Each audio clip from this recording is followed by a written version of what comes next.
Good morning बच्चों। पिछले class में तुम लोगों ने तत्वों के आवर्ती वर्गीकरण में देखा कि कुछ किस तरह से उनकी स्थिति होती है, उनकी संख्या कितनी होती है, आवर्त और वर्ग में कितनी संख्या होती है इनकी, और कुछ उनके सामान्य लक्षण को देखें, कहाँ कहाँ कौन सा समूह जो है किस प्रकार का होता है। ठीक है, आज आगे थोड़ा सा देखेंगे इलेक्ट्रॉनिक विन्यास के आधार पर तत्वों की आवर्त सारणी में स्थिति कैसे ज्ञात करते हैं। ये मोस्ट इम्पॉर्टेंट है, एग्जाम में आता है। ठीक है, एग्जाम में ये निश्चित है कि इसमें से 2 या 3 क्वेश्चन रहता है। या तो आपको किसी तत्व का परमाणु क्रमांक दे दिया गया रहेगा, या इलेक्ट्रॉनिक विन्यास लिख करके उसमें कहा जाएगा कि इसकी आवर्त और समूह की स्थिति बताइए, किस आवर्त में होगा, किस समूह में होगा। तो उसके लिए क्या करना होता है, अगर परमाणु क्रमांक आपको दिया हुआ है तो सबसे पहले क्या करोगी, इलेक्ट्रॉनिक विन्यास बोरबरी नियम के आधार पर इलेक्ट्रॉनिक विन्यास ज्ञात करते हैं। वो इलेक्ट्रॉनिक विन्यास सपोज करो जैसे ये सोडियम, ठीक है, सोडियम का परमाणु क्रमांक होता है 11। इसका बोरबरी नियम के अनुसार इलेक्ट्रॉनिक विन्यास होगा 2 8 1 1 2 3। किस आवर्त में है यह? तीसरे आवर्त में है।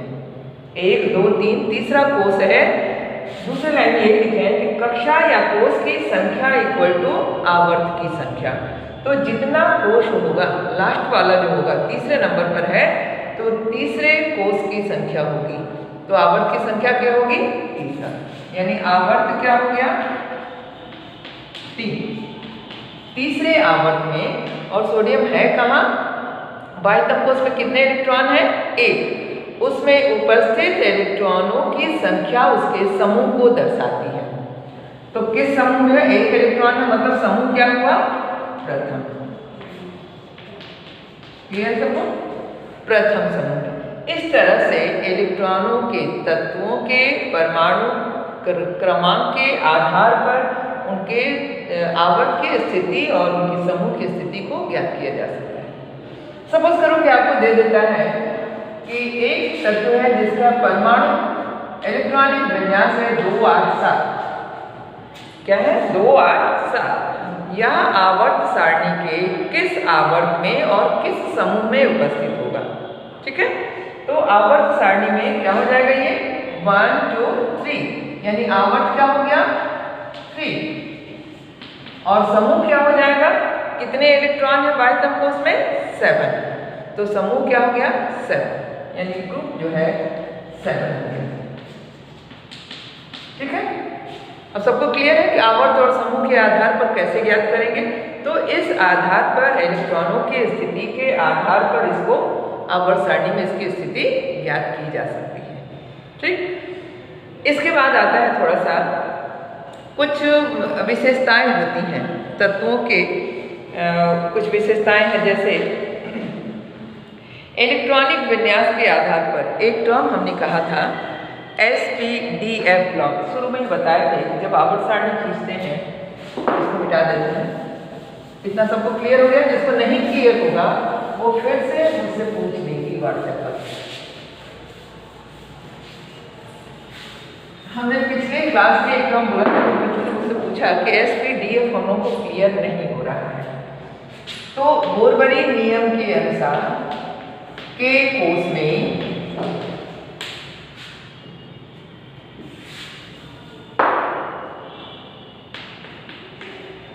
के कोष KL M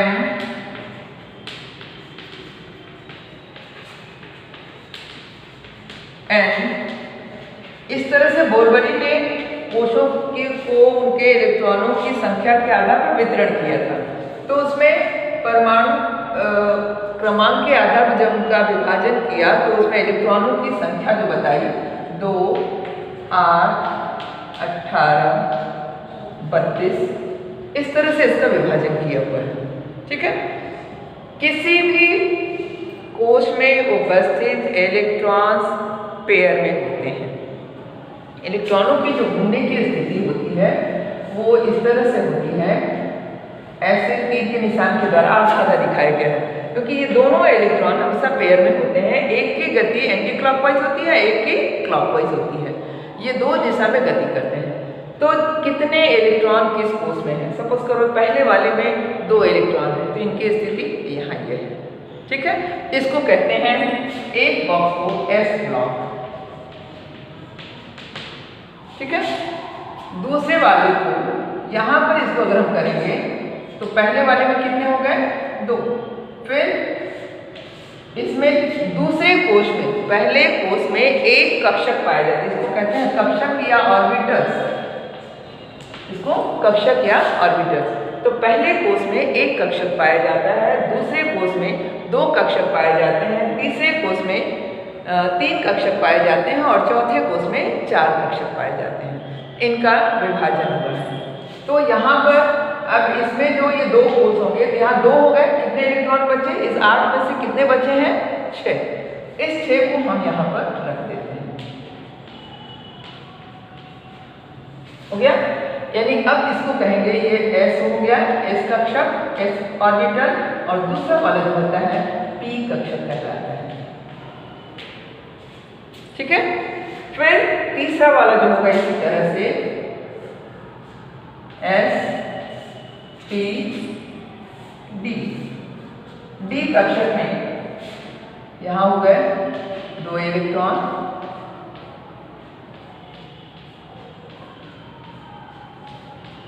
ये हो गए 2, 6, कितने इलेक्ट्रॉन बच गए? अभी 2 और 6 मिलकर के 8 हो गए। कितने बच गए? 10। कितने पेयर बनेंगे? 5 पेयर बनेंगे। तो 5 बॉक्स इसमें बनाएंगे, 1 2 3 4 और 5। इसको कहते हैं SPD ब्लॉक कहते हैं, या D कक्षक कहते हैं, D ऑर्बिटल्स। ठीक है, समझ में आया? इसमें कैसे इलेक्ट्रॉनों की संख्या होगी, यानी इलेक्ट्रॉनों की संख्या कितनी होगी? 10। तीसरे में SPD 3 प्रकार के कक्षक पाए जाते हैं। कुल इलेक्ट्रॉन 2, 6, 8, 10, 18 हो गया। ठीक है, 18 इलेक्ट्रॉनों को, यानी कोषों को उप कोषों में बांटा गया, कक्षा को कक्षक में बांटा गया, ऑर्बिट को ऑर्बिटल्स में बांटा गया, चाहे आप इंग्लिश में कहिए या हिंदी में कहिए। ठीक है, तीनों चीज बताया। अब इसी तरह से चौथे वाले में, चौथे में कितने हैं? इसमें हो गए 2, इसमें हो गए 6, इसमें हो गए 10।